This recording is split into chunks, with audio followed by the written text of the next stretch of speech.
ప్రతిపక్షం TDP, Janasena and BJP కూడా. So Jagan arrest అవుతారనే ప్రచారం జరుగుతోంది. నిజంగా అరెస్ట్ అవుతారా? అండ్ దీని ప్రభావం ఏంటి సార్? దీని పరిణామాలు ఎలా మారుతాయి? అంటే అరెస్ట్ అవుతారా లేదా అని జోసి చెప్పలేము. అయితే కావచ్చు. ఏముంది, ఇప్పుడు మన దేశంలో రాజకీయ నాయకుల అరెస్టులు కొత్త కాదు, బెయిల్లు కొత్త కాదు, ఆ కేసులు తేలకపోవడము కొత్త కాదు. ఇప్పటికి ఎంతమంది, జగన్మోహన్ రెడ్డి ఎప్పుడు అరెస్ట్ అయ్యాడు? 11 ఏళ్ల కింద అనుకుంటా కదా అరెస్ట్ అయింది. ఏమైంది? ఇప్పటికీ మధ్యలో 5 ఏళ్ళ ముఖ్యమంత్రి కూడా అయ్యాడు. ఏమైంది? 1,00,000 కోట్ల కుంభకోణం, 43,000 కోట్ల ఆస్తుల్ని కూడా జప్తు చేశారన్నారు. సిబిఐ కేసులు, ఈడీ కేసులు మామూలుగా లేవు కదా కేసులు. అందులో A1 జగన్మోహన్ రెడ్డి 16 నెలలు జైలుకి పోయాడు. A2 విజయసాయి రెడ్డి రేపో మాపో బీజేపీలో చేరుతారని ప్రచారం కూడా జరుగుతుంది. సో ఇది ఆశ్చర్యమేమి లేదు. కేసులు ఇవన్నీ వాదనలు. అదకి సీజ్ ద షిప్ అన్నాడు పవన్ కళ్యాణ్. ఎక్కడ షిప్ సీజ్గా అయిందా? షిప్లో ఆ రైస్ పెట్టినోడు సీజ్ అయిందా? ఇదొక ప్రాసెస్, ఇది జరుగుతూ ఉంటుంది. ఇలా ఆశ్చర్యం. చంద్రబాబు నాయుడు స్కిల్ డెవలప్మెంట్ కేసులో అరెస్ట్ కాలేదా? ఇప్పుడు మనీష్ సిసోడియా అయితే అన్నేళ్ళు జైల్లో ఉన్నాడు, అంతకాలం జైల్లో ఉన్నాడు. ఏమైంది? అరవింద్ కేజ్రీవాల్ జైలుకు పోయింది, ఏమైంది? కవిత జైలుకు పోయింది, ఏమైంది? రేవంత్ రెడ్డి జైలుకు పోయాడు. ఓటు నోటు కేసు ఏమైనా అయిందా? ఏమైంది? ఓటు నోటు కేసు అని ముఖ్యమంత్రి కూడా అయిపోయాడు. ఓటు నోటు కేసు ఎక్కడుందో కూడా తెలియదు ఎవరికి. సో ఇవన్నీ రాజకీయ నాయకుల్లో 99% కేసు. హేమంత్ సోరెన్ అరెస్ట్ అయ్యిండు, ఏమైంది? సో ఇవన్నీ కేసులు నడుస్తూనే ఉంటాయి. మనం పిచ్చోళ్ళని చేస్తూనే ఉంటారు. ఈ కాలం వీళ్ళు వాళ్ళ మీద ఆరోపించుకుంటారు, వాళ్ళు వీళ్ళ మీద ఆరోపించుకుంటారు. అల్టిమేట్లీ చాలా రేరెస్ట్ ఆఫ్ ద రేర్. ఏదో లాలూ ప్రసాద్ యాదవ్ ఒకరు, మధు కూడా ఒకరు ఇట్లా అరెస్ట్ అయ్యారు. సీరియస్గా విచారణ పూర్తయి కన్విక్ట్ అయ్యి జైలుకి వెళ్ళిన వాళ్ళు ఒక 5 ఏళ్ళు 6 ఏళ్ళు దాదాపు లేరు. ఇదంతా మనకు ఇన్ని కుంభకోణాల పేర్లు విన్నాం కేంద్రంలో. హవాలా కుంభకోణం, కామన్వెల్త్, మొన్న 5 ఏళ్ళ యూపీఏ పాలన, 10 ఏళ్ళ యూపీఏ పాలన పైన నరేంద్ర మోడీ ఊరు తిరిగి చెప్పాడు. 2G కుంభకోణం, స్పెక్ట్రమ్ కుంభకోణం, కామన్వెల్త్ కుంభకోణం, ఆదర్శ్ సొసైటీ కుంభకోణం. ఆయన ఆల్రెడీ ఇప్పుడు బీజేపీ నాయకుడు అయిపోయాడు. హేమంత్ విశ్వాసరం మీద శారదా చిట్ కుంభకోణం, నారదా చిట్ కుంభకోణం. అసలు ఎన్ని లేవు దేశంలో కుంభకోణాలు. ఎవరికి ఏమైంది ఇంతవరకు? ఏ నాయకుడికి ఏమైంది అంటే దీన్ని బట్టి ప్రజలకు అర్థం కావాల్సిందంటే రాజకీయ నాయకులు చాలా తెలివిగానైనా అవినీతి చేస్తారు. 2 రాజకీయ నాయకులు అవినీతి చేయాలంటే అధికారులు, వ్యాపారులు ఈ లింక్ ఉండాలి. అంటే పొలిటీషియన్ ఒక్కడే అవినీతి చేయలేడు. Politician, business man, bureaucrat, criminal nexus ఉండాలి. అందువల్ల ఈ పొలిటీషియన్ మారుతాడు, బిజినెస్ మ్యాన్, బ్యూరోక్రాట్ సేమ్ ఉంటారు కదా. సో అదే అధికారులు కదా ఎవరి ప్రభుత్వంలోనైనా. సో ఎవరి ప్రభుత్వంలోనైనా అదే అధికారులు కనుక లింకేజెస్ ఏముంటాయి. చాలా సందర్భాల్లో గత ప్రభుత్వంలో పనిచేసిన అధికారులపైన తీవ్రంగా విమర్శించిన వ్యక్తుల్ని మళ్ళీ ప్రభుత్వాలు మారిన బ్రహ్మాండమైన పదవులు ఇస్తూ ఉంటారు. నేను శాసన మండలిలో ఉన్నప్పుడు ఒక ఐఏఎస్ అధికారి పైన హైదరాబాద్ కలెక్టర్గా ఉండి ఈఎన్టీ హాస్పిటల్ ల్యాండ్ గురించి పెద్ద విమర్శలు వచ్చాయి. ఫైలు కూడా ఆయన కలెక్టర్గా ట్రాన్స్ఫర్ అయినాక కూడా ఫైల్ మాయం చేశాడన్న ఆరోపణలు వచ్చాయి. అన్నేనే ఆయన మళ్ళీ 10 ఏళ్ళు బీఆర్ఎస్ ప్రభుత్వంలో బ్రహ్మాండమైన పోస్టులో ఉండే, ఇప్పుడు కాంగ్రెస్ ప్రభుత్వంలో బ్రహ్మాండమైన పోస్టులో ఉన్నాడు. ఏమైంది? మళ్ళీ ఆ రోజుల్లో బీఆర్ఎస్ఏ విమర్శించింది, వేరే వాళ్ళు కాదు మళ్ళీ విమర్శించింది. ఆయన మీద మామూలు విమర్శలు చేయలే. సో ఆయన తర్వాత ఎక్కడికి వెళ్ళాడు? ఆయన భూములు లావాదేవీలను విమర్శించిన వాళ్ళు భూములకే నాయకుని చేశారు. సో అందువల్ల ఎందుకు? సో ఆ అధికారం ఉంటేనే కదా మనకు అన్ని విషయాలు చెప్పేది. ఇప్పుడు ఏదైనా ఒక అధికారి అవినీతి పరుడైతే ప్రతిపక్షాలు ఉన్నప్పుడు అవినీతి పడడం విమర్శిస్తారు, అధికారంలో వచ్చినప్పుడు తీసుకొచ్చి దగ్గర పెట్టుకుంటారు. ఎందుకంటే మరి ఆయనే కదా అన్ని సీక్రెట్ మెథడ్స్ చెప్పేది, ప్రొసీజర్స్ చెప్పేది, ఎట్లా సంపాదించాలనో. అందువల్ల రాజకీయాల్లో అవినీతి అనేది ఒకే తాను గుడ్డలు. రాజకీయ పార్టీలు కొద్దిగా కలర్లో అటు ఇటు ఉండొచ్చేమో, కానీ అందువల్ల ఇవన్నీ జరుగుతూనే ఉంటాయి రొటీన్గా. అందువల్ల చంద్రబాబు నాయుడు అరెస్ట్ ఏమైంది? స్కిల్ డెవలప్మెంట్ కేసు ఏమైంది? ఇప్పుడు ఏం లేదు కదా. ఇప్పుడు జగన్మోహన్ రెడ్డి పైన కేసు ఏమైతే కొత్తగా ఏమైతే అంతకుముందు 16 నెలలు పోతుంది, ఇప్పుడు మళ్ళీ 16 రోజులు పోయేస్తారేమో. సో అందువల్ల ఇది ఒక వేదాంతంలాగా అనిపించవచ్చు, కానీ రియాలిటీ ఇదే కదా. నరేంద్ర మోడీ ఇప్పటికీ కూడా కాంగ్రెస్ అవినీతి గురించి బీజేపీ మాట్లాడతారు. ఏ బీజేపీ నాయకుడు ఎన్ని రోజులు జైలుకి పోయిండు? చిదంబరం 3 రోజులు పోయినట్టున్నాడు, కార్తీ చిదంబరం 4 రోజులు పోయినట్టున్నాడు. ఎవరు పోయిన అవినీతి పనులు? సో అందులో మళ్ళీ బీజేపీలో చేరితే అసలు ఎట్లా పోరు. మహారాష్ట్ర మాజీ ముఖ్యమంత్రి ఆదర్శ్ సొసైటీ కుంభకోణంలో కీలక పాత్రధారులు అశోక్ చవాన్ లాంటి వాళ్ళు బీజేపీలో చేరి పార్టీ క్యాంపెయినర్లు అయ్యారు. సో ఏమవుతుంది ఇవన్నీ మనము రాజకీయాల్లో చూస్తూనే ఉంటాం. అది కానీ ప్రాసెస్ ఇస్ ద పనిష్మెంట్ అంటారు. అంటే దీని చుట్టూ తిరగాలి, ఓ జైల్లో ఉండి ఆ జైల్లో కొన్ని రోజులు ఉండాలి, కటిక నేలపైన నిద్రపోవడం, దోమలు కుట్టడం, ఎయిర్ కండిషనర్ లేకపోతే ఇబ్బంది పడడం, ఆరోగ్యం చెడిపోవడం, బరువు తగ్గడం, ఇవన్నీ మనం ఇంటూనే ఉంటాం. మళ్ళీ అల్టిమేట్గా ఏమవుతుంది? ప్రజలే పట్టించుకుంటలేరు రాజకీయ అవినీతిని. ప్రజలు రాజకీయ అవినీతి ఆధారంగా ఓట్లేస్తాను నాకు చెప్పండి. ఎందుకంటే కమిషన్లు తీసుకున్నారంటే వాళ్ళు ముడుపులు చెల్లి, అసలు ప్రజలే ముడుపు తీసుకుంటున్నారు. 3,000 2,000 తీసుకుని ఓటేస్తాను అనకూడదు. కానీ మాట అంటే ఫీల్ అవుతారు. కానీ ప్రజలేమైనా నిజాయితీ అందరని అన్నాను నేను. గణనీయమైన సంఖ్యలో అంటే గెలుపు ఓటములను నిర్ణయించే స్థాయిలో ఓటర్లలో ఒక పెద్ద సెక్షన్ డబ్బులు తీసుకొని ఓటేస్తాను కదా. ఇప్పుడు నీకు డబ్బులు ఎడుకలు వస్తాయి. ఇప్పుడు 2,000 రూపాయలు పంచుతారు ఒక కాన్స్టిట్యున్సీకి. అంటే ఎంత మామూలు 2,000 కోట్లు, 20 కోట్లు 30 కోట్లు పంచాలి. ఒక కాన్స్టిట్యున్సీకి 30 కోట్లు అంటే 175 కాన్స్టిట్యున్సీలకు ఎన్ని కోట్లు ఖర్చు పంచాలి? 4,000-5,000 కోట్లు పంచాలి. ఎడుకలు వస్తాయి 4,000 కోట్లు. ఏమైనా సాఫ్ట్వేర్ డెవలప్ చేసి పేటెంట్లు తీసుకొని వస్తాయా? 4,000 కోట్లు ఎడుకలు రావాలి. అధికారంలో ఉన్నప్పుడు సంపాదించుకున్నప్పుడు రావాలి, లేదా ప్రతిపక్షం ఉన్నప్పుడు పెట్టుబడి పెట్టాలి, తర్వాత అధికారులు సంపాదించుకోవాలి. ఇది ప్రజలకు అర్థం కావాలి. ఇప్పుడు వాడు అవినీతి పరుడు, వీళ్ళు అవినీతి పరుడు అంటే అవినీతి పరుడు లేకపోతే ఎక్కడికి వెళ్ళి డబ్బులు ఇచ్చిండ్రు? ఎక్కడికి తెచ్చి ఇచ్చిన డబ్బులు? అవి రాజకీయ అవినీతి లేకపోతే డబ్బులు పంచే అవకాశమే ఉండదు కదా. డబ్బులు పంచుతున్నారు కదా ఓపెన్గానే. సో డబ్బులు ఓపెన్గా పంచుతున్నారు, ఓపెన్గా తీసుకుంటున్నారు. డబ్బులు ఇవ్వకపోతే ఓటర్లు ధర్నాలు కూడా ఇస్తారు. రాత్రంతా తల తీసి పెడుతున్నారు లక్ష్మీదేవి రావాలని. సో ఇంత బహిరంగంగా ఓటర్లే డబ్బులు తీసుకున్నాక ఇక రాజకీయ నాయకులు మరి సంపాదించాల్సిందే కదా. అందులో దొరుకుతాయి. దొంగ దొరకకపోతే దొర ఏముంది ఇలా. అందువల్ల ఇది మొదటి పార్ట్. అందువల్ల జగన్ అరెస్ట్ అవుతాడా? ఇవాళ సాక్షిలో చూశాను నేను. సాక్షిలో చర్చలు చూసినా కూడా జగన్ అరెస్ట్ అవుతాడని అనిపించింది నాకు. సో పేర్ని నాని మాట్లాడిన దాన్ని చూసినా, ఈవెన్ సాక్షిలో డిస్కషన్ చూసినా వాళ్ళకు కూడా గట్టి అనుమానం ఉన్నట్టు జగన్ అరెస్ట్ అవుతాడని. ఇక అరెస్ట్ అవుతే ఏంటి? సింపతి వస్తుందా? అరెస్ట్ అయితే సింపతి వస్తుందా? అటాక్ జరిగితే సింపతి వస్తుందా అనేది కేవలం దానిపైన ఆధారపడదు. ఈ కలిపిని ఘటన జరిగింది, చంద్రబాబు నాయుడు మీద సింపతి రాలే. కానీ రాజశేఖర రెడ్డి మరణంతో జగన్మోహన్ రెడ్డికి భారీగా సానుభూతి వచ్చింది. అందువల్ల కొన్ని ఎప్పుడు సింపతి వస్తే రాదు అనేది ఒక పొలిటికల్ కాంటెక్స్ట్ పైన ఆధారపడి ఉంటుంది. అవినీతి తీసుకోండి, మీరు అరవింద్ కేజ్రీవాల్ అరెస్ట్ అయితే మామూలుగా సింపతి రాదు. అరవింద్ కేజ్రీవాల్ మనీష్ సిసోడియాలకు ఆమ్ ఆద్మీ పార్టీ గెలవడానికి కూడా ఉపయోగపడుతుందని అసలు కేజ్రీవాల్ డైరెక్ట్గా రెఫరెండంగా మార్చాడు.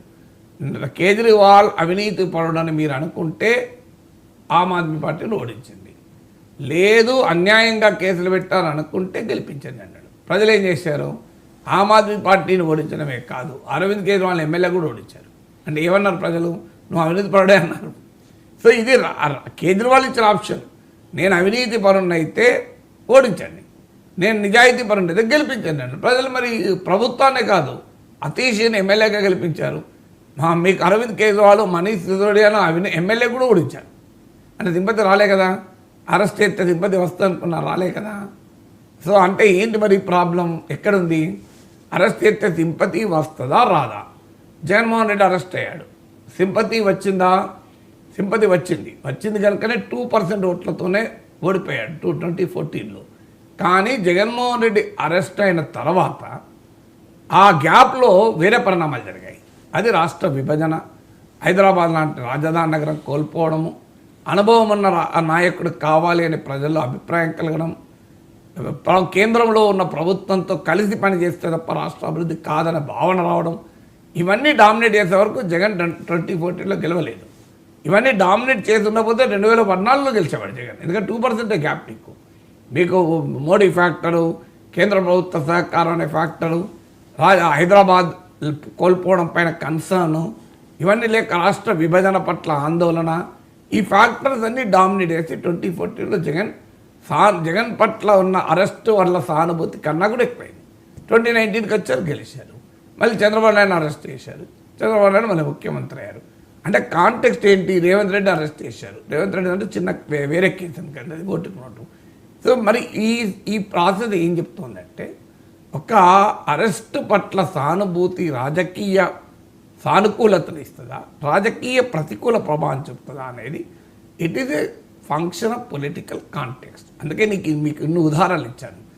ఆ పొలిటికల్ కాంటెక్స్ట్ ఏంటి అంటే ప్రభుత్వం ఇతర ఎమోషనల్ ఫ్యాక్టర్స్ ఏవి పనిచేస్తున్నాయి. ఇప్పుడు 2014లో జగన్మోహన్ రెడ్డి అరెస్టు 16 నెలలు జైల్లో ఉండడం పట్ల సానుభూతి ఉన్నా ఇతర ఎమోషనల్ ఫ్యాక్టర్స్ ముందుకు వచ్చాయి. ఇంతకుముందు చెప్పినట్లు రాష్ట్ర విభజన, హైదరాబాద్ కోల్పోవడము, అనుభవజ్ఞుడు, పాలనా దక్షత ఉన్న ముఖ్యమంత్రి కావాలని కోరిక, కేంద్ర సహకారం లేకుండా రాష్ట్రం అభివృద్ధి కాదు, విభజిత రాష్ట్రం అనే భావన, ఇవన్నీ పనిచేసాయి.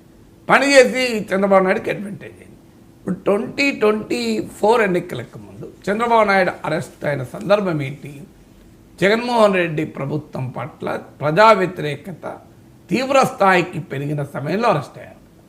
అంటే దీన్ని బట్టి మనకు అర్థమయ్యేది ఏంటి? ప్రజా వ్యతిరేకత పెరిగిన సమయంలో అరెస్ట్ అయితే, ప్రభుత్వం పట్ల ప్రజా వ్యతిరేకత పెరిగిన సమయంలో విపక్ష నేత అరెస్ట్ అయితే అది విపక్షానికి ఉపయోగపడుతుంది. కానీ ప్రభుత్వం పట్ల ప్రజా వ్యతిరేకత పెరగక ముందు అరెస్ట్ అయితే ఆ ప్రభావం ఉండదు. ఎన్నికలకు ముందు అరెస్ట్ అయితే ప్రభావం ఒక రకంగా ఉంటుంది. ఎన్నికలు లాంగ్ టైం ఉన్నప్పుడు ప్రజలు మర్చిపోతారు, ఇతర ఫ్యాక్టర్స్ ముందుకు వస్తాయి. ఇతర ఫ్యాక్టర్స్ ముందుకు వచ్చే వరకు చర్చ అంతా మారిపోతుంది. ఈ 2 ఫ్యాక్టర్స్ కీలకం. అంటే ఇప్పుడు బహుశా జగన్ అరెస్టుకు ఎందుకు రంగం సిద్ధం చేస్తున్నారు? దీనికి కారణం ఏంటంటే ఈ 2 ఫ్యాక్టర్స్. ఒకటి, ప్రభుత్వం పట్ల ప్రజా వ్యతిరేకత తీవ్ర స్థాయిలో ఏర్పడలేదు. ఇప్పుడు చంద్రబాబు నాయుడు ప్రభుత్వం పట్ల కొంత అసంతృప్తి కొన్ని సెక్షన్లలో ఉన్నమాట నిజం. ఇలా 20 లక్షల ఉద్యోగాలు అన్నారు. ఉద్యోగాల కల్పన ఏంటి? ఇండస్ట్రీస్ వస్తున్నాయి అని అంటున్నారు. గ్రౌండ్ లెవెల్ మీద ఎన్ని ఉద్యోగాలు వచ్చాయి? దానికన్నా ముందు ఇప్పుడు వాలంటీర్లు ఉన్నారు. ఉదాహరణకు కొన్ని లక్షల మంది, వాళ్ళకు 10,000 ఇస్తానన్నాడు చంద్రబాబు నాయుడు. 10,000 కాదు, మీకు ఒక్కొక్కరికి 50,000 ఆదాయం ఇచ్చేలా మీ స్కిల్ పెంచుతా అన్నాడు. ఏమైంది? ఇప్పుడు వాలంటీర్ మాటలేదు, ముచ్చట్లేదు కదా. సహజంగానే వాళ్ళు అసంతృప్తి ఉండదా? రైతు భరోసా వేయలేదు, మీకు తల్లికి దీవెన వేయలేదు. సో ఇలాంటి అసంతృప్తి ఉంది, అనుమానాలు ఉన్నాయి. కానీ అదే సమయంలో చంద్రబాబు నాయుడు వెంటనే గద్దదించి జగన్ ఎక్కియాలన్న భావన లేదు. చంద్రబాబు నాయుడు వెంటనే గద్దదించాలి అనే భావన ఉన్నప్పుడు జగన్మోహన్ రెడ్డి అరెస్ట్ చేస్తే జగన్కు లాభం. సరిగ్గా అదే జరిగింది. చంద్రబాబు నాయుడు అరెస్ట్, జగన్ను గద్దదించాలని ప్రజల్లో భావన ఉన్న సమయంలో చంద్రబాబు నాయుడు అరెస్ట్ చేశారు. అది పెద్ద ఎత్తున సానుభూతి అంశమైంది. కానీ ఇక్కడ ఆ పరిస్థితి లేదు. ఎక్కడ పరిస్థితి ఏంటి? ఇప్పుడు చంద్రబాబు నాయుడు ప్రభుత్వాన్ని ఇప్పటికిప్పుడు గద్దదించాలన్న భావన లేదు. కొంత అసంతృప్తి ఉంది కొన్ని వర్గాల్లో, కొన్ని అంశాలపైన. కానీ ఇప్పటికీ రాజకీయ వ్యతిరేక ప్రభంజనం వైఎస్ఆర్ కాంగ్రెస్ చెప్తుందో అలాంటి స్థితి లేదు. అందువల్ల ఇది సానుకూల సమయము అరెస్ట్ చేస్తే అనేది ఒక క్యాలిక్యులేషన్. రెండో క్యాలిక్యులేషన్ ఏంటి? ఎన్నికలు దగ్గరలో లేవు, చాలా దూరం ఉన్నాయి. ఇప్పుడు ఒకవేళ అరెస్ట్ చేస్తే జగన్ పట్ల సానుభూతి వచ్చినా ఒకవేళ అది 4 ఏళ్ళ దాకా సస్టైన్ కాదు. ఎందుకంటే ఈ లోపల అనేక ఇతర ఫ్యాక్టర్స్ చూపుతాయి. నేను ఇంతకుముందు చెప్పిన 2014 కన్నా ముందు జగన్ అరెస్ట్ ఫ్యాక్టర్ కన్నా ఇతర ఫ్యాక్టర్లు ఎలా డామినేట్ చేశాయో ఇప్పుడు కూడా ఇతర ఫ్యాక్టర్లు డామినేట్ చేస్తాయి ఎన్నికలు వచ్చే వరకు. సో అందువల్ల ఇప్పుడు అరెస్ట్ చేసిన ఎన్నికల సమయానికి ఒకవేళ అది సానుభూతిగా ముందు ఉన్నా తర్వాత అది ఉండకపోవచ్చు. ఇది రెండో ఫ్యాక్టర్. మూడో ఫ్యాక్టర్ ఏంటంటే పొలిటికల్ ఫ్యాక్టర్స్ ఉంటాయి. ఇప్పుడు ఉదాహరణకు మీకు చంద్రబాబు నాయుడు అరెస్ట్ చేసిన సమయంలో మీకు జరిగిన రాజకీయ పరిణామాలు కూడా కీలకం. ప్రజల్లో వ్యతిరేకత చంద్రబాబు నాయుడు అరెస్ట్ చేయడం ఏంటి అని రావడమే కాదు, పవన్ కళ్యాణ్ రంగంలో దిగడము, ఆయన వైసీపీ వ్యతిరేక ఓటు చీలకూడదు అని స్టాండ్ తీసుకోవడము, వైసీపీ వ్యూహాత్మక తప్పిదము, అంటే చంద్రబాబు నాయుడు పవన్ కళ్యాణ్ల మధ్య మైత్రి పెంచే రీతిలో టీడీపీ జనసేనల మధ్య రాజకీయ సామాజిక సమీకరణలు వచ్చే రీతిలో ఇద్దరిని కలిపి అటాక్ చేశారు. తెలివిగా ఎవరు ఆ ఇద్దరిని కలిపి అటాక్ చేయరు. అందులో ఒకరిపైన ప్రధాన ప్రత్యర్థి ఎవరిని గుర్తించి వాళ్ళని అటాక్ చేస్తారు. వీళ్ళు ఇద్దరిని కలిపి కొట్టారు. కలిపి కొట్టాలి, ఇద్దరు ఏకమైనరు. వాళ్ళిద్దరు ఏ స్థాయిలో ఏకమైనరు? బూత్ స్థాయిలో ఉండే కార్యకర్త స్థాయి వరకు ఏకమయ్యారు. ఎమ్మెల్యే టికెట్ రాని వాళ్ళు కూడా జగన్ ఓడించడానికి పోతే నా సీటు పక్కపాటికి ఇచ్చిన మంచిదే మిత్రపక్షానికి అనే దశకు తీసుకొచ్చుకున్నారు. సో ఈ పొలిటికల్ ఫ్యాక్టర్స్ కూడా కారణమవుతుంది. ఇప్పుడు జగన్మోహన్ రెడ్డి కొత్త మిత్రపక్షం ఎవరు లేరు. ఎవరు జగన్మోహన్ రెడ్డి కలవడానికి సిద్ధంగా లేరు, కలుపుకోవడానికి సిద్ధంగా లేరు. అందువల్ల ఇప్పుడు ఉదాహరణకు కూటమిలో ఏదైనా డిఫరెన్సెస్ వచ్చి ఆ కూటమి అనేది ఇప్పుడు టీడీపీతో బీజేపీ దూరం అవడము ఇలాంటి పరిణామాలు జరిగినప్పుడు అరెస్ట్ అయితే నష్టం ఎక్కువ ఉంటుంది. సో ఇప్పుడు కూటమి బలంగా ఐక్యంగా ఉంది. చంద్రబాబు ప్రభుత్వాన్ని గద్దెదించాలన్న భావన ప్రజల్లో ఇంకా రాలేదు. ఎన్నికలు 4 ఏళ్ళు ఉన్నది. ఇది రైట్ టైం కదా టీడీపీకి. ఈ 3 ఫ్యాక్టర్స్ రీత్యా జగన్మోహన్ రెడ్డి ఇప్పుడు అరెస్ట్ చేస్తే లాభం ఉంటుంది అనేది తెలుగుదేశం వర్గాల అంచనా. దాంతోపాటు ఇంకొకటి ఏంటి, 2014కు ముందు అరెస్ట్ అయినప్పుడు జగన్మోహన్ రెడ్డి అప్పుడు ఆయన సిస్టరు మదర్ ఆయనతో ఉన్నారు. రాజశేఖర్ రెడ్డి సతీమణి, రాజశేఖర్ రెడ్డి కూతురు. రాజశేఖర్ రెడ్డి అనే సెంటిమెంట్ ప్రజల్లో బలంగా ఉంది. ఇప్పుడు 10 ఇన్నేళ్ళు అయిపోయింది, దాదాపు పుష్కర కాలం అయిపోయింది. రాజశేఖర్ రెడ్డి అనే సెంటిమెంట్ ఇప్పటికీ అంత ఫ్రెష్గా ఉండదు. అంటే రాజశేఖర్ రెడ్డి పైన ఉన్న అభిమానం వల్ల ఆయన సతీమణి రోడ్డు మీదకి వస్తే ప్రజలు భరించలేకపోయారు. వెల్లువలా వచ్చారు, మీరు చూడండి ఎక్కడ పోతే అక్కడ. సో విజయం వచ్చారు అని ఆయన రాజశేఖర రెడ్డి బిడ్డగా జగనన్న వదిలిన బాణం రాజన్న బిడ్డను అంటూ షర్మిల వస్తున్నారు. ఇప్పుడు ఇద్దరూ లేరు. వాళ్ళిద్దరు ఇప్పుడు ఎక్కడున్నారు? వాళ్ళిద్దరూ జగన్మోహన్ రెడ్డి మీద కేసులు వేసే పనిలో బిజీగా ఉన్నారు. సో అదేంటి పవర్, గాయత్రి పవర్ కాదనుకుంటాను. సో పవర్ కంపెనీల షేర్ల గోళ, సరస్వతి పవర్ షేర్ల గోళ, ఇవన్నీ ఇట్లలో ఉన్నారు ఇప్పుడు. సో అందువల్ల ఇప్పుడు జగన్మోహన్ రెడ్డికి అండగా రాజశేఖర రెడ్డి సెంటిమెంటు లేదు, చెల్లి లేదు, తల్లి పక్కన లేరు. ఇక ఎప్పుడు జగన్మోహన్ రెడ్డిని చుట్టూ ఉండే కోటరీ అంటారు. అంటే ఒకవేళ ఆయన అరెస్ట్ అయితే రాజకీయ వ్యవహారాలు నడపగలిగేటువంటి వాళ్ళెవరు మీకు, వాళ్ళు ఒక సజ్జల రామకృష్ణారెడ్డి కావచ్చు, ఓ కృష్ణమోహన్ రెడ్డి కావచ్చు, ఓ ధనంజయ రెడ్డి కావచ్చు, ఓ మిథున్ రెడ్డి కావచ్చు, ఓ అవినాష్ రెడ్డి కావచ్చు. వీళ్ళే కదా నడిపేదంతా. ఇందులో ఆల్రెడీ అరెస్ట్ అయ్యారు, అరెస్టుకు సిద్ధమన్న అవుతున్నారు. ఇక కొంతమంది రాజశేఖర జగన్ సన్నిహితంగా ఉన్నవాళ్ళు వాళ్ళ పార్టీలో ఉన్నారో లేరో అన్న అనుమానం మీద ఉన్నారు. కొంతమంది వెళ్ళిపోయారు, విజయసాయి రెడ్డి లాంటి వాళ్ళు. అంటే ఇప్పుడు వ్యవహారం నడపాలి కదా. జగన్మోహన్ రెడ్డి అరెస్ట్ అయితే ఇప్పుడు వైసీపీ వ్యవహారాలు నడిపే నాయకుడు ఎవరు? ఇక మిగిలింది ఎవరో ఒక భారతి గారు మాత్రమే. సో ఆమె రోడ్డు మీదకి వస్తే మరి నిరసనగా ఏ రకమైన సానుభూతి వస్తుంది? ఎందుకంటే ఆమె రాజకీయ వివాదాలు ఆమె చుట్టూ ఎలా మసులుకుంటాయి, ఇవన్నీ క్వశ్చన్. ఇప్పుడు చంద్రబాబు నాయుడు అరెస్ట్ అయినప్పుడు భువనేశ్వర్ గారు, బ్రాహ్మణ్ గారు రంగంలో దిగితే సానుకూల అంశంగా మారింది. ఇప్పుడు మరి ఆ సానుకూలత ఉంటుందా, ఇవన్నీ క్వశ్చన్ మార్క్స్. సో అందువల్ల ఇప్పుడైతే జగన్మోహన్ రెడ్డి పార్టీ నడపడానికి చుట్టూ ఉన్న కోటరీ ఇబ్బందుల్లో ఉంది.